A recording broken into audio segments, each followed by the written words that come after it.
বর্তমান সময় পশ্চিমবঙ্গের মধ্যে কী হওয়া লাগছে কোন তো? বর্তমান সময় পশ্চিমবঙ্গের মধ্যে হওয়া লাগছে টিএমসি পার্টির ভাঙন। সেটা তোমরাও জানেন, আমরাও জানি। সবসময় রিল দেখলে সামনে তো আসি যায়। তো এই রিল দেখতে দেখতে আমি সেদিনকে হ্যাঁ ভিডিও দেখনু। সেটা হচ্ছে আমার জগদীশচন্দ্র বসু নিয়ে, সবাই চেনে কুচবিহার জেলার। ইনি বলতেছে যে টিএমসি পার্টিটার মধ্যে কথা বলার স্পেস ছিল না, বাক স্বাধীনতা ছিল না, নিজের মতো করে চলবির পাই নেই, উপনেতৃত্বের যেমন নির্দেশ ছিল সেই হিসেবেই কাজ করছি। তার মতলব এমার কোনো দোষ নাই। তো মোর কথা হল যে এই পশ্চিমবঙ্গের যে জেলাগুলি আছিল, এই জেলার দায়িত্বে একটা করে ব্যক্তি আছিল নিশ্চয়ই, যাকে আমরা কই জেলা সভাপতি। তো ওই জেলা সভাপতির সাথে দুই চারটে কথা কম। আচ্ছা ভাই, তোমার জেলায় যে সমস্ত অঞ্চলগুলি ছিল, এই অঞ্চলগুলি পরিচালনার উদ্দেশ্যে না হলে একজন অঞ্চল সভাপতি, একটা প্রধান লাগতো, একটা যুব সভাপতি লাগতো। এই পদগুলি তোমরা কিভাবে বিতরণ করছেন মুখ একটু কন্ত? তোমরা কি এইটি আদৌ করছেন যে ব্যক্তি দেখি পদ বিতরণ করছেন? বুকু দাদি কভার পাবেন। আমরা এটা কমো, তোমরা এই জায়গাটার মধ্যে পাইসে নিয়ে ডিল করছেন, যে পাকে পাইসে বেশি সেই পাকে তোমার রায়। তো কিসকা নির্দেশ থা?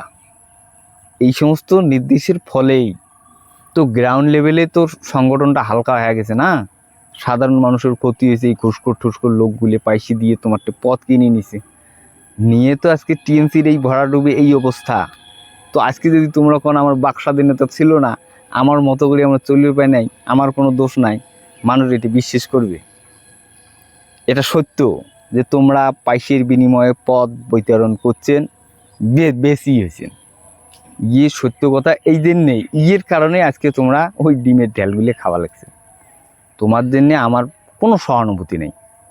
তোমাকে যদি মানুষ ডিমে দিয়ে ঢেলে আমি খুশি হই, কিন্তু মমতা ব্যানার্জি চুরি করে নাই, এটা সত্য। এই কথাটা তোমাদের মানতে হবে। মমতা ব্যানার্জির নীতি এবং আদর্শ, মমতা ব্যানার্জি যেভাবে পশ্চিমবঙ্গটাকে তৈরি করবে চাইছে, এই যে বিচার ধারাটা, এই যে চিন্তাধারাটা, এইটি ঠিক ছিল। কিন্তু যে লোকগুলি নিয়ে এই কাজটা করবে চাইছে, এই লোকগুলি আসলে খারাপ। তো ঠিক আছে, বর্তমান ডিমে দিয়ে ঢেলবান ঢেলান, সমস্যা নাই। কথা হল আগামী দিনে যদি বিজেপি তার প্রতিশ্রুতি মতো যদি কাজ না করে, যেমন বর্তমান সময় হওয়া লাগছে, বর্তমান সময় রিসেন্টলি যে কয়টা সিদ্ধান্ত নিছি বিজেপি সরকার, কয়টায় সাধারণ মানুষের খিলাফ। গরু জব করা বন্ধ, সাধারণ মানুষ মরছে। জমি ওই যে দোকানপাট ভাঙে দিয়েছে, সাধারণ মানুষ মরছে।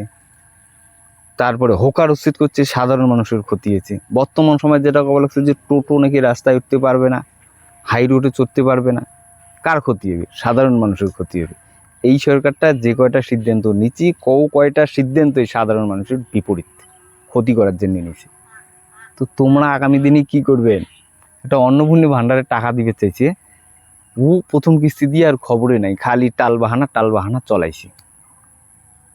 আগামী দিনে কি করবি সেটা বলা বড় মুশকিল আছে।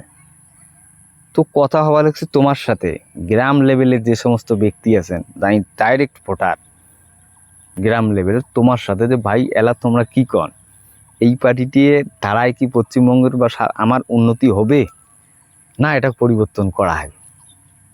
তোমরাই হচ্ছেন সব কিছু, তোমরাই হচ্ছেন সরকার। পরিবর্তন করলে তোমরা করবেন, রাখলেও তোমরা। ये जो अंडा जिसको मार रहे हो ना, ठीक है, और 2-4 महीने मारते रहो। ये साला थाई चुती है, इसको मारना चाहिए। তারপরে চিন্তা ভাবনায় আসেন যে আমি কিয়া কিয়া যায়, এই সরকারের বিরুদ্ধে প্রশ্ন করব নাকি আবার টিএমসিকে পুনরুজ্জীবিত করব, সেইটাই করো। এমনটা নয় অন্ধভক্ত হয়ে যান না, এইটি হচ্ছে আমার রিকোয়েস্ট। অন্ধভক্ত হলে পরে আর দেখবে পার না, ফির তো অন্ধভক্তই, দেশটাই খারাপ হয়ে যাবে, রাজ্যটাই একদম অশান্তি হয়ে যাবে, সাধারণ মানুষের জীবন বিশেষভাবে প্রভাবিত হবে, পরিবেশটা নষ্ট হয়ে যাবে। তো এতটুকুই কথা। ঠিক আছে, ভালো থাকেন, আর কোনো ধরনের হিংসের মধ্যে নিজেকে জড়ান না, আর মোর চ্যানেলটা করবেন সাবস্ক্রাইব।